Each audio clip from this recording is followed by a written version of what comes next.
Syria court మాజీ Syria president Bashar అల్ అసద్కు ఆయన సోదరుడు మహేర్, అతడి కజిన్ అతీఫ్ నజీబ్కు మంగళవారం ఉరిశిక్ష విధించింది. 14 ఏళ్ల పాటు జరిగిన అంతర్యుద్ధంలో మానవత్వానికి మచ్చగా అసద్ పాల్పడిన నేరాలకు దోషిగా నిర్ధారించిన సిరియా కోర్టు మరణశిక్ష విధించింది. పదవీచ్యుతుడైన తర్వాత అసద్ కుటుంబంతో సహా మాస్కోకు పారిపోయారు. ఆయన గైర్ హాజరులో కోర్టు మరణశిక్ష విధించింది. కాగా సిరియాలో 2 ఏళ్ల నుంచి పౌర ప్రభుత్వం కొనసాగుతోంది. అలాగే మాజీ ప్రభుత్వం ఉన్నతాధికారులకు కోర్టు విచారణ జరిపి శిక్షలు అమలు చేస్తోంది. డమాస్కస్ క్రిమినల్ కోర్టు అసద్ ప్రభుత్వంలో సెక్యూరిటీ అధికారిగా పనిచేసిన అతీఫ్ నబీజ్కు ఉరిశిక్ష విధించింది. ఇక నజీబ్ విషయానికి వస్తే ఆయన అసద్ కజిన్. ఆయన బందీలు చిత్రవదలకు గురిచేశాడని, పలు హత్యలకు పాల్పడ్డట్టుగా ఆరోపణలున్నాయి. ఇక అసద్ పాలన సిరియా అంతర్యుద్ధం గురించి ప్రత్యేక కథనంలో మరింత సమాచారం తెలుసుకుందాం.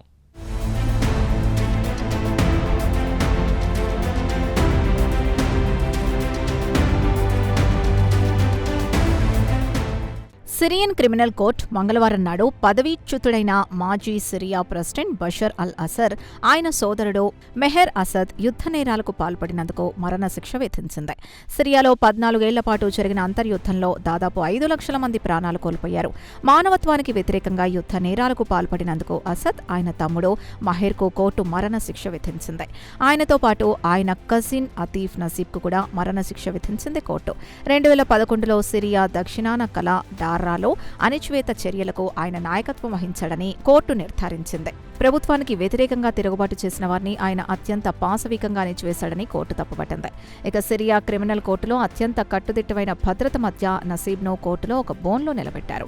ఖైదీలు ధరించే యూనిఫామ్ ధరించాడు. జడ్జి ఆయనకు మరణశిక్ష విధిస్తున్నట్లు తీర్పు చెప్పారు. తర్వాత పోలీసులు ఆయన్ను నిర్బంధంలోకి తీసుకున్నారు. అసద్ ప్రభుత్వంలో అత్యున్నత స్థాయి అధికారుల్లో ఒకరుగా ఆసిఫ్ నిలిచారు.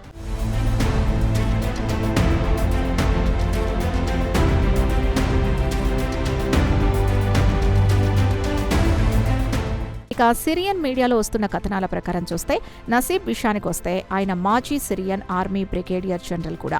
అలాగే ఆయన దక్షిణ సిరియాలోని Daraa province political security branch హెడ్గా 2011లో అసద్ ప్రభుత్వంలో పనిచేశారు. అయితే 2024 డిసెంబర్లో అసద్ ప్రభుత్వానికి వ్యతిరేకంగా తిరుగుబాటు చేసిన రెబల్స్ ప్రస్తుతం సిరియా ప్రెసిడెంట్గా కొనసాగుతున్న అహ్మద్ అల్ షరా సిరియాలోని ప్రతి నగరాన్ని హస్తగతం చేసుకుంటూ డమాస్కస్లో ప్రవేశించిన వెంటనే అసద్, మెహర్లో తన కుటుంబాలతో సహా మాస్కోకు పారిపోయారు. అప్పటి నుంచి వారు అక్కడే మాస్కోలోనే పుతిన్ ఆతిథ్యంలో గట్టి బందోబస్తులో ఉంటున్నారు. మరి బషర్ అల్ అసద్ ఎవరు అనే విషయానికొస్తే, సిరియాలో అలావిట్ మైనారిటీ తెగకు చెందినవారు. ఆయన 2000వ సంవత్సరంలో సిరియా ప్రెసిడెంట్గా బాధ్యతలు స్వీకరించారు. అసద్ తండ్రి హఫీజ్ అల్ అసద్ మృతితో అసద్ సిరియా ప్రెసిడెంట్గా బాధ్యతలు స్వీకరించారు. అంతకుముందు ఆయన లండన్లో చదువుతున్నాడు. తండ్రి మృతి తర్వాత ఆయన ఇంగ్లాండ్ నుంచి సిరియాకు రావాల్సి వచ్చింది. అయితే ఆయన తండ్రి హఫీజ్ 1971 నుంచి సిరియాను తన గుప్పిట్లో ఉంచుకొని పాలించాడు.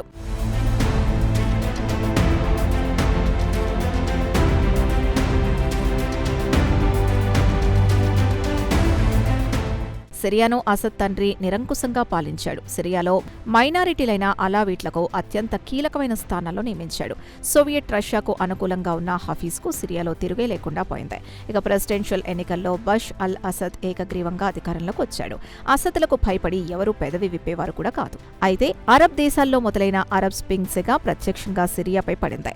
2011లో శాంతియుతంగా ప్రభుత్వానికి వ్యతిరేకంగా నిర్వహించిన నిరసనల్ని అసద్ ప్రభుత్వం, మిలిటరీ అత్యంత క్రూరంగా అణిచివేసింది. దీంతో సిరియా కాస్త పూర్తిస్థాయి అంతర్యుద్ధంలోకి వెళ్లిపోయింది. ప్రభుత్వ వ్యతిరేక గ్రూపుల్ని అత్యంత కఠినంగా అణిచివేసింది అసద్ ప్రభుత్వం. దీంతో పలువురు నిరసనకారులు ఆయుధాలు పట్టారు. అసద్ ప్రభుత్వానికి వ్యతిరేకంగా తిరుగుబాటు బావుట ఎగరవేశారు. అయితే 2013లో సిరియాలో ముఖ్యంగా డమాస్కస్ శివారు ప్రాంతాలపై ఆగస్టు 21న జరిగిన నిరసనకారులపై ప్రభుత్వ దళాలు నెర్వ్ గ్యాస్ వాడినట్లు ఐక్యరాజ్య సమితి తనిఖీదారులు తిరుగులేని సాక్ష్యాల్ని సేకరించారు. అయితే అప్పటి UN secretary general Ban Ki Moon ఈ దాడుల్ని ఖండించారు. 21వ శతాబ్దంలో సామూహిక విధ్వంసక ఆయుధాల్ని వాడటం దారుణమని ఆయన కూడా సిరియా ప్రభుత్వాన్ని తప్పుపట్టారు.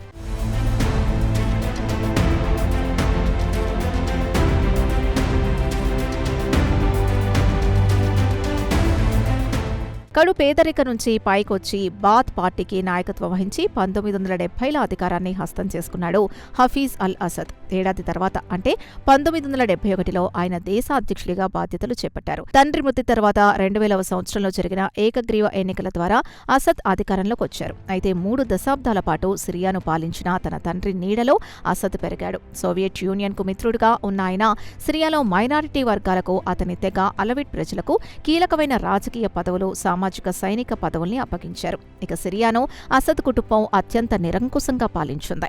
ఇక బషర్ అల్ అసద్ విషయానికొస్తే 1965లో జన్మించారు. 2000వ సంవత్సరంలో ఆయన తండ్రి మృతి చెందిన తర్వాత సిరియా ప్రెసిడెంట్గా బాధ్యతలు స్వీకరించారు. కాగా హఫీజ్ విషయానికొస్తే ఆయన ఏకబిగిన 30 సంవత్సరాల పాటు సిరియాను పాలించారు. డిసెంబర్ 2024లో సిరియా ప్రజల తిరుగుబాటుకు తలొగ్గి దేశం నుంచి పారిపోవాల్సి వచ్చింది.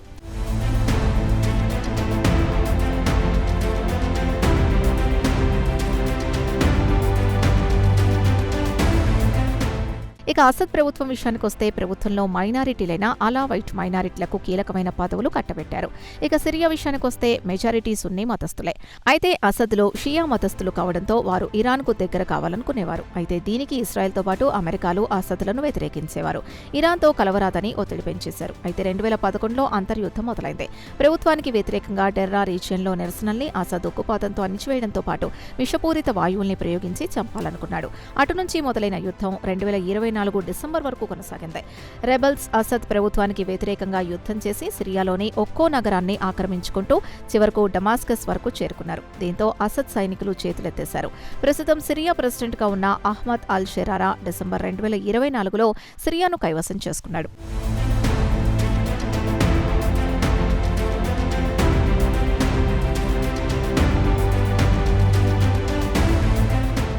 అయితే 2011లో మొదలైన నిరసనలు దేశవ్యాప్తంగా విస్తరించాయి. అది కాస్త ప్రభుత్వ బలగాలకు రెబల్స్కు మధ్య యుద్ధానికి దారితీసింది. ఈ అంతర్యుద్ధంలో విదేశీ శక్తులు కూడా ప్రవేశించాయి. ఈ అంతర్యుద్ధంలో హత్యలు, చిత్రహింసలు, బలవంతపు అదృశ్యాలు, ఇతర తీవ్రమైన దురాగతాలకు సంబంధించిన ముమ్మరమైన ఆరోపణలు చోటు చేసుకున్నాయి. ఇక అసద్ ప్రభుత్వాన్ని కూల్చడానికి అల్-ఖైదాకు చెందిన టెర్రరిస్టులు కూడా రంగంలోకి దిగారు.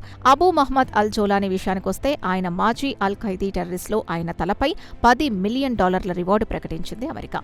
అయితే 2016లో ఆయన కొత్తగా జమాత్ ఫతే అల్ షాను అనే గ్రూప్ని తయారు చేసుకుని జోర్డాన్, సిరియా, లెబనాన్, ఇజ్రాయెల్, పాలస్తీనాల నుంచి తన గ్రూపు ద్వారా అసద్ను తొలగించి సున్నీ ఇస్లామిక్ పాలన తేవాలనుకున్నాడు.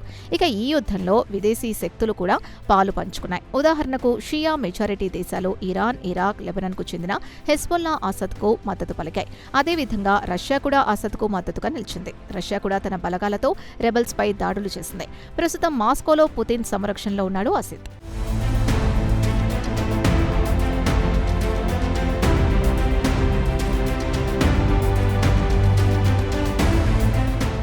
అయితే అమెరికాతో పాటు తుర్కియాలు మాత్రం అసద్ని వ్యతిరేకించాయి. అయితే అమెరికా మద్దతుతో రెబల్స్ సిరియాలోని ఈశాన్య ప్రాంతంతో పాటు ఆగ్నేయ సిరియాను తమ అదుపులోకి తీసుకుంది. అయినా సిరియాలోని మెజారిటీ భూభాగం అసద్ చేతిలోనే ఉంది. రష్యా, ఇరాన్ మద్దతుతో చాలా భూభాగం తన చేతిలో ఉంచుకోగలిగాడు. అయితే 2020 నుంచి అంతర్యుద్ధం కాస్త సద్దుమణిగింది. అయితే ఆశ్చర్యకరంగా నవంబర్ 27, 2024 నుంచి యుద్ధం ఊపందుకుంది. అయితే ఇరాన్, హెజ్బొల్లా, రష్యాలు తమ యుద్ధాల్లో తలమునకలు కావడంతో అసద్ని ఆదుకునేవారు లేకుండా పోయారు. రష్యా యుక్రెయిన్తో యుద్ధం చేస్తోంది. అదేవిధంగా ఇజ్రాయెల్తో లెబనాన్కు చెందిన హెజ్బొల్లా, గాజాకు చెందిన పాలస్తీనాలు ఇరాన్లో ఇజ్రాయెల్తో యుద్ధంలో బిజీ కావడంతో అసద్ని ఆదుకోలేకపోయాయి. ప్రస్తుతం మాస్కోలో ఉన్న అసద్ మరణ శిక్షపై ఎలా స్పందిస్తాడో వేచి చూడాల్సిందే.